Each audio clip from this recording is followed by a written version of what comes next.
Уже более 20 лет наша страна закупает эти отлично зарекомендовавшиеся машины в народной Венгрии.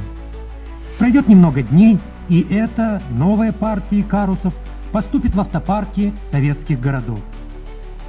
Сборочный завод в городе Секиш-Фехерваре самый молодой в объединении Икарус. Тут делают и вместительные городские автобусы, и скоростные междугородние, и туристские класса люкс, и юркие небольшие машины для трудных горных дорог, для тропических стран. 80-е годы станут этапом рождения нового поколения Икарусов.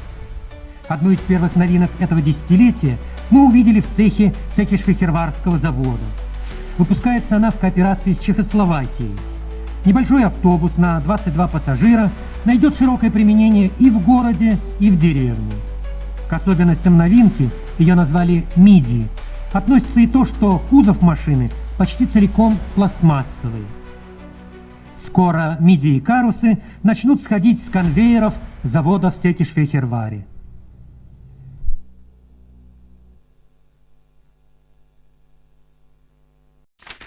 Gündəlik hadisələrdən xəbərdar olmaq üçün bizi izləyin.